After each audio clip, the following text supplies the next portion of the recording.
We couldn't afford clothes for your kids this year, my mother said, chin lifted like the words were charity. Dad chuckled, tapping his teaspoon against a chipped saucer. You know times are hard, he added, as if hardship wore my face and not the shine on my brother's children. New iPads, designer shoes, tags still dangling like small flags of victory. Silence throbbed in my ears. It wasn't the kind that protects you. It was the kind that peels you, layer by layer, while everyone pretends they don't notice. I smiled anyway, because I've learned that smiling is cheaper than bleeding in front of people who clap for the sight of it. Everyone, my name is Sophia Hale, and I don't cry where they can see. I take a breath, fold the pain once, twice, like a winter scarf, and tuck it somewhere warm until I can turn it into something useful. I watched my niece swipe through apps with the bored ease of royalty. My nephew balanced his shoe on a chair leg, showing off the glossy emblem to his friends. Mom passed me a plate like she was serving both food and a lesson. You understand, right? Your brother's kids, they have needs. Dad nodded, a chorus of agreement humming along the table. Needs. As if my daughter's toes growing white lines into last year's sneakers were wants. As if the cold through our thin windows was a hobby. Of course, I said, my voice even.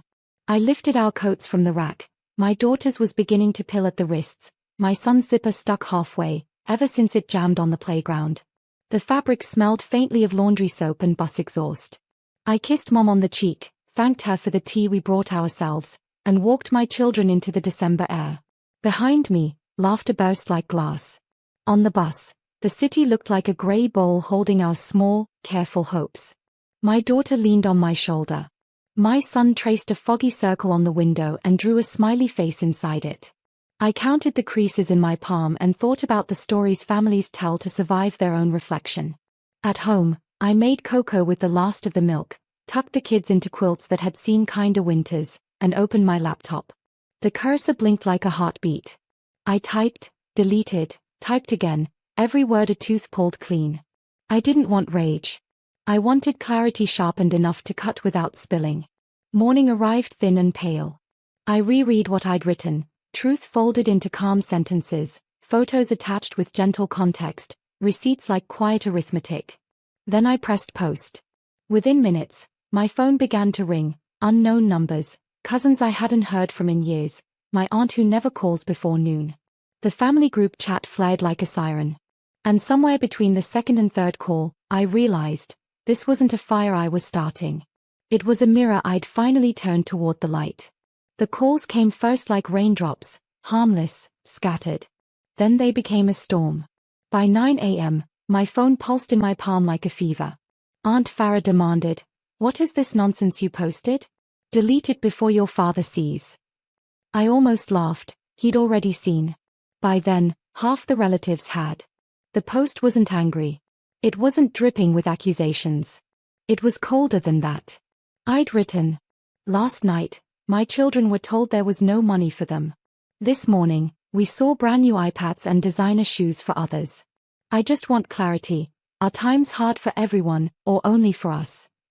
Below it, 3 photographs. The receipt from the shoes my brother's kids flaunted, the iPad box with their initials written on the warranty card, and finally, my son's torn sneaker sole, bent outward like a tongue begging for mercy. I didn't tag anyone. I didn't need to. Family knows its own shadow when it sees it.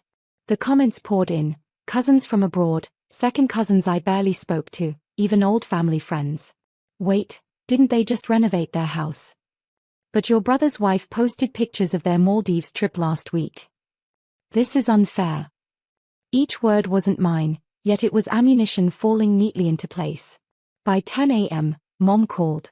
Her voice was tight, controlled, but I could hear the crack beneath. "Take it down, Safia. You're making us look bad. What will people say?" I stared at the screen. My reflection hovered faintly in the glass. Calmly, I replied, "Maybe they'll say what you told me last night, times are hard." There was silence. Heavy, metallic. Then Dad's voice thundered in the background. Ungrateful. Disrespectful. The line cut. My children watched me, wide-eyed, sensing the quake even if they didn't understand its roots. I smiled gently, brushing hair from my daughter's forehead. "Don't worry, love. Sometimes the truth is loud before it becomes quiet. And in that moment, with my phone vibrating non-stop, I realized something. I hadn't just struck a nerve. I had opened a wound they'd spent years covering with silk. And now, it was bleeding for everyone to see. By noon, the family group chat looked like a battlefield. Messages fired back and forth, each one sharper than the last. Uncle Rashid wrote, "Safia, why air private matters online? Families handle things inside four walls." My cousin Syra snapped back, "Inside four walls is exactly how they've hidden favoritism for years." Then another cousin chimed in, "I always wondered why you never got the same support. Guess now we know." Every ping felt like bricks falling from a collapsing wall I hadn't built but had lived behind my whole life. The narrative was no longer under my parents' control. For once, it was under light. Mom tried again, this time with guilt.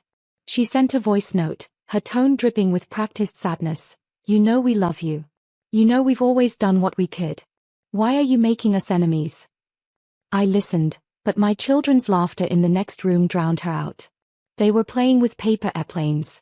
No iPads. No polished sneakers. Just folded sheets of math homework flying across the living room. Their joy, fragile but real, contrasted so violently with the group chat chaos that my chest ached. I typed back, "If love means lying to my children while others are spoiled like royalty, then maybe I've misunderstood the word." I hit send and put the phone face down. The silence afterward wasn't empty. It was charged. A silence that says, we don't know what to do with the truth now that it's outside the cage. By evening, more relatives called. A cousin confessed quietly, "Safia, I always knew your side got less, but I was afraid to speak." Another whispered, "Stay strong. You're saying what many of us can't." It struck me, my post hadn't just exposed my parents. It had unlocked years of bottled resentment others carried too. I wasn't alone in this rebellion. I was merely the first to say it out loud. That night, my children asked if we could bake cookies. Flour dusted their hair, sugar stuck to their fingers, and the kitchen smelled of vanilla. For the first time in years, I felt like I wasn't begging for scraps of love. I was taking it back, one truth at a time. The next morning, the backlash arrived in person. A sharp knock rattled my apartment door. When I opened it, my brother stood there, jaw clenched, eyes blazing. His wife hovered behind him, arms crossed like she was watching a drama unfold. "You've embarrassed us," he spat, his voice low enough not to wake my kids but laced with fury. "Do you have any idea what you've done?" I leaned against the doorframe, calm. "I told the truth." "That wasn't truth. That was betrayal." His finger jabbed toward me, trembling with rage. "You made us look like liars. Now the entire family is whispering behind our backs." I almost laughed at the irony. "Behind your backs? That's rich. For years, I've been the one whispered about. The poor sister who couldn't manage. The single mother barely keeping her children warm. And you, paraded as the golden son." His wife finally chimed in, her voice sharp and disdainful. "You could have asked for help instead of playing victim online." I stared at her designer coat, the glint of a new bracelet sliding down her wrist. "Asked? I did ask. I begged. And you all told me times were hard. Yet somehow hard times only skipped your doorstep." My brother's face flushed crimson. He opened his mouth but words caught in his throat. The silence stretched, thick and suffocating. From the living room, my son called, "Mom, is everything okay?" I smiled softly, keeping my gaze locked on my brother. "Yes, sweetheart. Everything's fine." Then, quieter, to him, "This ends now. No more pretending. No more lies. If you feel embarrassed, it's not because of me. It's because the truth finally showed up." He stepped back, fists clenching at his sides, but he didn't argue. His wife tugged at his arm, muttering, "Let's go." When the door closed, I pressed my palm against the wood, my heart steady, not racing. For the first time in years, I wasn't shrinking beneath their shadows. I realized something in that moment. Revenge didn't have to roar. Sometimes it only needed to breathe, quietly, until the silence became unbearable for everyone else. By the third day, the silence from my parents was louder than their anger. No calls. No messages. Just absence, thick and deliberate. But absence can't stop gossip, it only fuels it. Relatives kept reaching out, their voices caught between curiosity and outrage. One cousin whispered, "Your mom's furious. She says you've disgraced the family name." Another admitted, "But honestly, we've all seen the favoritism. You just said it out loud." The strangest part? I wasn't afraid anymore. For years, I tiptoed around their approval, begging for crumbs of validation. But now? I had nothing left to lose. That morning, I opened my laptop again. My fingers hovered over the keyboard. The first post had been sharp, clean, a cut. But now I wanted to show the wound underneath. I uploaded 2 photographs. The first was my daughter holding up her school report card, straight A's, pride gleaming in her tired eyes.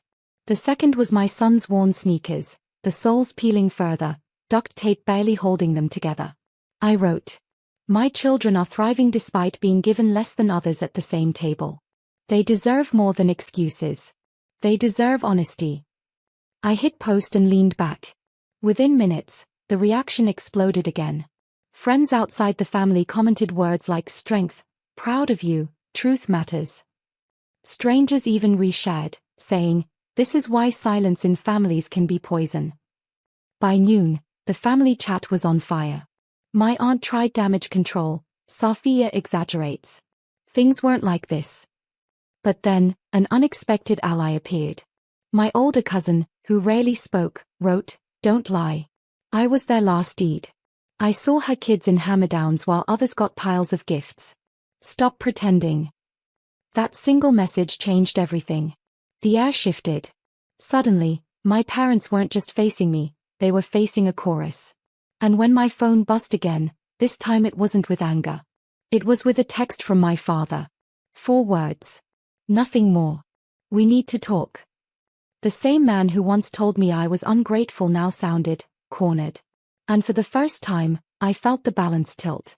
The power they'd held for decades was beginning to slip, quietly, inevitably, into my hands. The meeting was set for Sunday afternoon at my parents' house. The same house where I'd grown up, where love had always come wrapped in conditions. I almost didn't go, but something in my father's text pulled me. Not guilt. Not hope. Curiosity. When I walked in, the air was heavy, thick with unspoken tension. My mother sat on the sofa, arms folded tight across her chest, lips pressed into a thin line. My father leaned on his cane, his jaw set but his eyes restless. My brother sat in the corner, scrolling on his phone like a child pretending to be bored. His wife perched beside him, gaze sharp, like she'd come ready for war. "Safia," Dad began, clearing his throat. "This has gone too far." I stayed standing.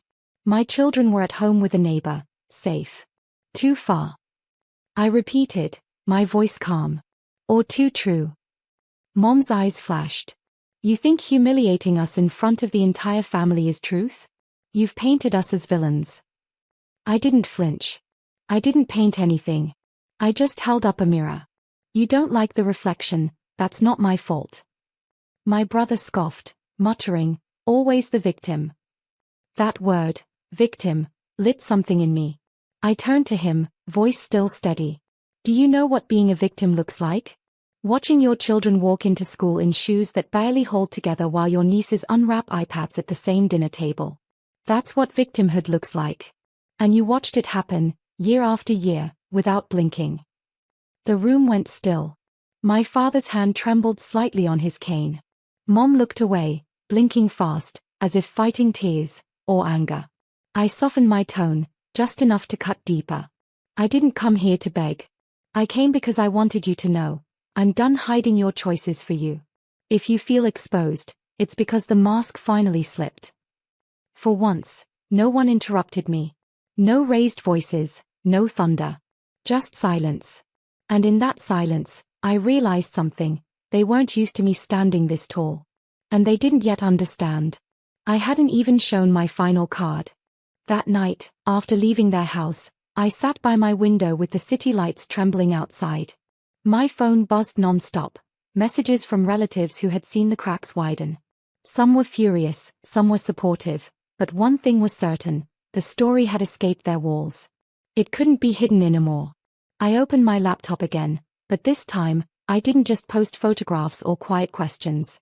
I posted receipts.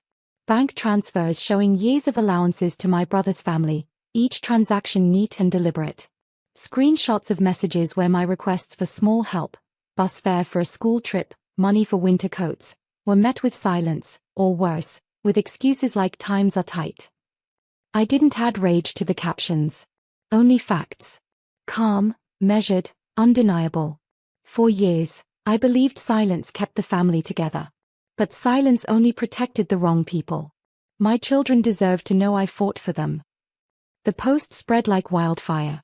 Even people outside the family began sharing it, tagging words like justice, truth, favoritism. My brother's polished image of being the responsible son began to crumble. Old friends of his even commented things like, "Didn't you just buy a new car?" And interesting how hard times never stopped your vacations. By morning, the calls weren't just from relatives, they were from my brother himself. His voice, once sharp and mocking, was raw now. "Safia, take it down. Please. People at work are seeing it." "My boss," he asked questions. I closed my eyes, letting his words sit. For years, I had begged him to see me, to see my children. And now, finally, he was the one begging. "You wanted me invisible," I said quietly. "Now the truth makes you visible. That's not my burden." I hung up before he could answer. In the quiet that followed, my children stirred in their sleep, their breathing soft and steady. I touched the peeling wallpaper by the window and smiled faintly. This wasn't just revenge anymore. This was rewriting the story of who we were, and who we would never be again. By the end of the week, the storm had reshaped everything. The whispers that once circled me had turned, spiraling toward my parents and brother instead. What they feared most, exposure, had arrived, not with screaming, but with the weight of evidence they couldn't erase. My mother showed up at my door first. Her eyes, usually hard, were softer now, threaded with something like shame. She carried a paper bag in her hands. Inside were sweaters, too small, clearly bought in a rush. "For the kids," she murmured. Her voice cracked, but I didn't reach to comfort her. "Not this time. Keep them," I said gently. "My children don't need pity. They need fairness." Later that day, my father called. His voice was weaker than I'd ever heard it. "Safia, people are talking. Your uncle won't let it go. Your aunt is furious. Your brother is suffering." I let the silence stretch until his breathing faltered. Then I replied, "For years, Dad, we suffered. No one cared. Now you all feel the sting of truth, and suddenly it's unbearable? That's not suffering, it's accountability." He didn't argue. He only sighed, long and heavy, before hanging up. That night, I tucked my children into bed. My daughter asked, "Mom, why is everyone calling so much?" I smoothed her hair back, kissed her forehead, and whispered, "Because sometimes, telling the truth is louder than any secret. And when you tell it, the world has to listen." She smiled sleepily, her small hand holding mine until her breathing deepened. I walked back to my laptop, opened the family group chat one last time, and wrote, "This isn't about money. It's about dignity. My children will grow up knowing their worth does not shrink to fit someone else's comfort. From this day on, I will never let silence starve us again." Then I left the chat. The notifications kept buzzing long after, but I didn't look. Instead, I sat in the quiet, sipping tea, watching dawn creep over the horizon. For once, the weight on my chest was gone. Revenge hadn't come with fire or rage. It came with truth, and truth was enough.